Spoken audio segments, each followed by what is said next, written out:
Ready start. पूर्वी लद्दाख में गोगरा इलाके से चीनी सेना का पीछा हटना भारत के लिए एक बड़ी सफलता है, लेकिन यह ध्यान में रखना होगा कि इस सैन्य गतिरोध का समाधान दोनों पक्षों के बीच लंबी बातचीत के बाद हो सका। कायदे से इस साल फरवरी में पैंगोंग झील इलाके से सेनाओं को पीछे हटाने पर सहमति बन जाने के बाद अन्य क्षेत्रों में भी आमने सामने खड़ी सेनाओं को अपने स्थान पर लौट जाना चाहिए था, लेकिन ऐसा नहीं हुआ। तो चीन के अड़ियल रवैये के कारण चीन खुद की ओर से पैदा किए गए सैन्य गतिरोध को सुलझाने के मामले में किस तरह अड़ियल रवैया अपनाता है और दूसरे पक्ष को थकाने की रणनीति पर चलता है, इसका एक प्रमाण यह है कि अभी हॉट स्प्रिंग और देपसोंग इलाके से चीन अपनी सेना को पीछे लौटाने के लिए तैयार नहीं। यह अच्छा है कि भारत चीन की थकाने वाली रणनीति को समझ गया है और वह भी उसे उसकी ही भाषा में जवाब दे रहा है। शायद यही कारण है कि चीन एक के बाद एक इलाकों से अपने कदम पीछे खींचने के लिए मजबूर हो रहा है, लेकिन जब तक पैंगोंग और गोगरा की तरह से बाकी इलाकों से चीन अपनी सेना को पीछे नहीं लौटाता, तब तक उस पर भरोसा नहीं किया जाना चाहिए। भारत को अपनी यह बात बार बार दोहराते रहना चाहिए कि जब तक सीमा पर यथास्थिति कायम नहीं हो जाती, तब तक दोनों देशों के संबंधों में सुधार नहीं आ सकता। भारत को केवल सैन्य गतिरोध वाले शेष इलाकों से ही सेनाओं की वापसी पर जोर नहीं देना चाहिए, बल्कि यह भी रेखांकित करना चाहिए कि संबंधों में सुधार के लिए सीमा विवाद को हल करना आवश्यक है। इसकी अनदेखी नहीं की जानी चाहिए कि चीन सीमा विवाद को हल करने में कोई दिलचस्पी नहीं दिखा रहा है। यह सामान्य बात नहीं कि सीमा विवाद को लेकर बीते 2 दशक से भी अधिक समय से बातचीत हो रही है, लेकिन मामला जहां का तहां है। इससे यही पता चलता है कि चीन सीमा पर छेड़छाड़ करने के इरादे से ही सीमा विवाद को हल करने की दिशा में आगे नहीं बढ़ रहा है।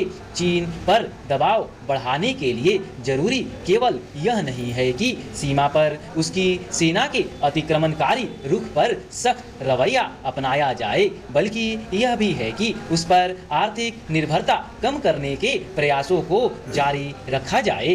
चूँकि इस दिशा में वैसी सफलता नहीं मिली जैसी अपेक्षित थी, इसलिए यह देखा जाना चाहिए कि ऐसा क्यों है। यह ठीक नहीं कि चीनी वस्तुओं का आयात कम होने का नाम नहीं ले रहा है। अनलॉक 5 के आते आते कोरोना संक्रमण का डर बहुत लोगों में खत्म हो गया है। बाजारों में अप्रैल मई की तरह अब सतर्कता नहीं देखी जा रही है। लोग बिना मास्क के धड़ल्ले से कहीं भी आते जाते दिख जाते हैं। यहाँ तक कि कई लोग वैक्सीन लेने में भी कोताही बरत रहे हैं। ऐसी स्थिति ठीक नहीं है। कोरोना जांच की रिपोर्ट बताती है कि संक्रमण का खतरा अभी पूरी तरह टला नहीं है। पिछले करीब 1 महीने से संक्रमण की रफ्तार स्थिर है, कभी भी पुरानी स्थिति में लौट सकता है। स्वास्थ्य विभाग की रिपोर्ट बताती है कि वैक्सीन की पहली डोज ले चुके कई लोगों को दूसरी डोज लेने में दिलचस्पी नहीं है। राज्य में 7.5 करोड़ लोगों को टीके लगाने हैं। इनमें अभी तक कुल 2 करोड़ 65 लाख लोगों ने टीके लगवाए हैं। कोविन पोर्टल के मुताबिक 16 जनवरी से 6 अगस्त के बीच 2 करोड़ 23 लाख लोगों ने पहला टीका लिया है, जबकि दूसरा डोज लेने वालों की संख्या मात्र 42.65 लाख है, जो कुल संख्या का करीब 16% है। जाहिर है जिस तेजी के साथ पहला टीका लगवाने का सिलसिला शुरू हुआ था वह अब बरकरार नहीं है। आम लोगों की बेरुखी के चलते टीकाकरण की रफ्तार में सुस्ती राज्य सरकार के सामने सबसे बड़ी चिंता का विषय है। यही कारण है कि वैक्सीन की दूसरी डोज लेने के लिए लोगों को प्रोत्साहित किया जा रहा है। सभी जिलों में अलग से वैक्सीनेशन केंद्र बनाए जा रहे हैं जिनमें वैक्सीन की सिर्फ दूसरी डोज ही दी जाएगी। इसके अतिरिक्त अन्य उपाय भी तलाशे जा रहे हैं। पहले से संचालित कुछ केंद्रों को भी दूसरी डोज के लिए अधिकृत करने की तैयारी है। मतलब सरकार के स्तर पर हर वैसी कोशिश की जा रही है जिससे आम लोगों में जागरूकता पैदा हो सके और वैक्सीन लेने के प्रति आकर्षण बढ़े। लेकिन यह भी सच है कि यह अकेले सरकार के प्रयासों से संभव नहीं हो सकता। जब तक आम लोग खुद से